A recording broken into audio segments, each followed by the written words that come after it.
मोर नाच रहा है, वर्षा हो रही है, बच्चे खेल रहे हैं, पक्षी उड़ रहे हैं, अध्यापक पढ़ा रहे हैं, मैं कहानी लिख रहा हूँ। इन सारे वाक्यों में हमें एक समानता देखने को मिलती है कि यहाँ पर कुछ ना कुछ काम लगातार हो रहा है या किया जा रहा है। ये सारी क्रियाएं वर्तमान में हो रही हैं, प्रेजेंट में हो रही हैं। जी हाँ, हमारा आज का विषय भी इसी से संबंधित है। आज हम बात करने जा रहे हैं प्रेजेंट कंटिन्यूअस टेंस की। प्रेजेंट कंटिन्यूअस टेंस के अगर वाक्यों को पहचानने की बात करें तो इन वाक्यों के अंत में रहा है, रही है, रहे हैं, रहा हूं आदि आते हैं। कभी कभी वाक्यों के अंत में खड़ा है, बैठा है आदि का प्रयोग भी देखने को मिलता है। इस चीज को थोड़ा सा और डिटेल में समझने के लिए हम वाक्यों की मदद लेते हैं। जैसे मोर नाच रहा है, आज वर्षा हो रही है, बाहर बच्चे नहीं खेल रहे हैं। ये नेगेटिव सेंटेंस का उदाहरण है, तो इसमें नहीं का प्रयोग हुआ है। तुम क्या लिख रहे हो, ये इंटेरोगेटिव सेंटेंस है, वह बाहर खड़ा है। अब इन वाक्यों में हम देखें तो कुछ बातें ध्यान रखने की है। सबसे पहले ये कि हम प्रेजेंट की बात कर रहे हैं, यानी कि वर्तमान की। दूसरा कि इन वाक्यों में क्रिया लगातार हो रही है, वर्तमान में, यानी प्रेजेंट में कोई काम लगातार हो रहा है, चल रहा है या किया जा रहा है। अन्य मुख्य बात यहाँ पर ध्यान रखने की ये है कि यहाँ समय का प्रयोग तो हुआ है, जैसे आज वर्षा हो रही है, या हम कह सकते हैं अभी वर्षा हो रही है, तो समय का प्रयोग तो हुआ, लेकिन समय का प्रयोग इस तरह से नहीं हुआ कि हमें ये पता चले काम का जो आरंभ है वो कब से है, यानी काम जो है कब स्टार्ट हुआ हमें ये नहीं पता चल रहा, या कितने समय से चल रहा है ये नहीं पता चल रहा। तो जब इस तरह का प्रयोग वाक्य में आए, जैसे कि उदाहरण आप देख सकते हैं, वे सुबह से खेल रहे हैं। अब खेल रहे हैं कब से? सुबह से। समय का प्रयोग हुआ है इस तरह से कि हमें पता चल रहा है काम कब स्टार्ट हुआ।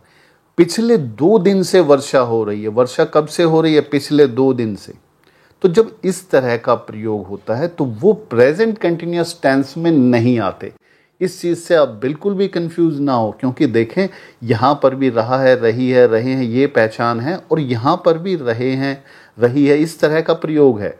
लेकिन बेसिक डिफरेंस दोनों में ये है कि इन वाक्यों में, यानी प्रेजेंट कंटिन्यूअस टेंस में, हमें ये नहीं पता चलता कि काम कब से हो रहा है या कब स्टार्ट हुआ, लेकिन दूसरे इन वाक्यों में समय का इस तरह से प्रयोग हुआ है कि हमें पता चलता है कि काम कब आरंभ हुआ है, कितनी देर से चल रहा है, ये हमें पता चल रहा है।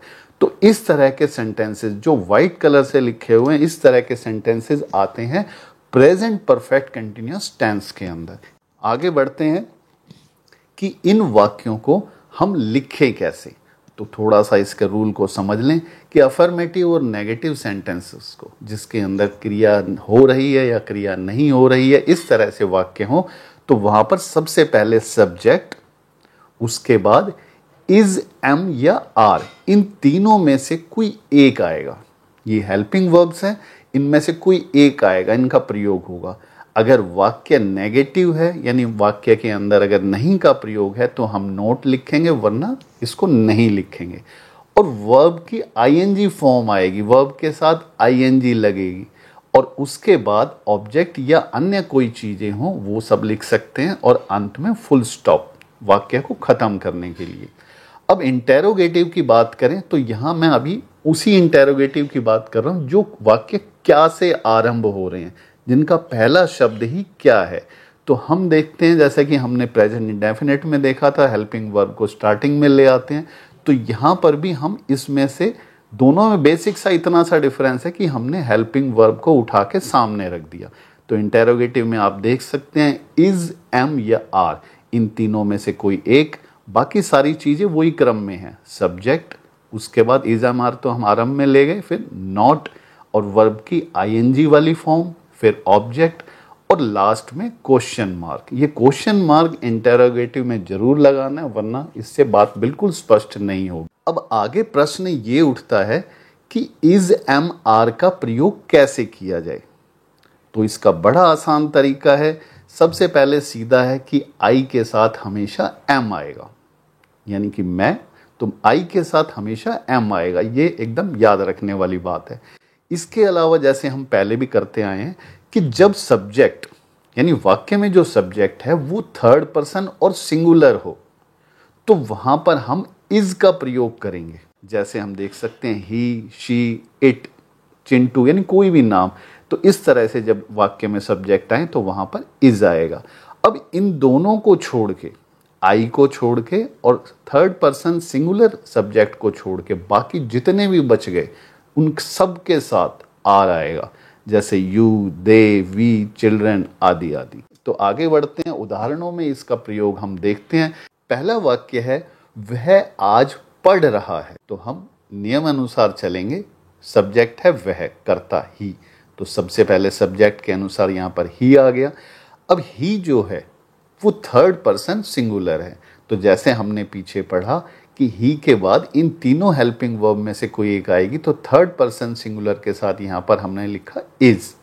अब यहां पर कहीं भी नहीं है तो हम नॉट नहीं लिखेंगे।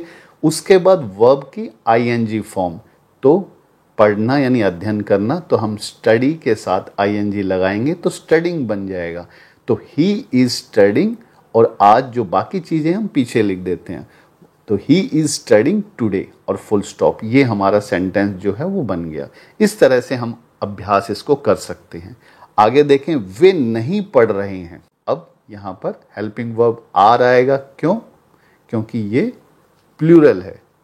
दे आर, अब नहीं पढ़ रहे हैं, नॉट स्टडिंग। क्या तुम पुस्तक पढ़ रहे हो? क्या से आरंभ होने वाला जो नियम है हमने बताया था कि सबसे पहले हेल्पिंग वर्ब आ जाएगी। तो तुम, यू यहां पर सब्जेक्ट है, तो यू के अनुसार आर आएगा। Are you reading book? अब छात्र क्या पढ़ रहे हैं? तो जब क्या से वाक्य आरंभ ना हो, कुछ अन्य चीजें हो, तो उस तरह से जो भी शब्द जो है वो प्रश्न के लिए प्रयोग किया गया उसे सबसे पहले लिखेंगे। बाकी इस तरह से हेल्पिंग वर्ब, उसके बाद सब्जेक्ट, तो हम वाक्य को लिख सकते हैं। कुछ और उदाहरण हम देखते हैं। मैं आपको अच्छी आदतें सिखा रहा हूं। I am teaching you good habits. हम आपको अच्छी आदतें नहीं सिखा रहे हैं। We are not teaching you good habits.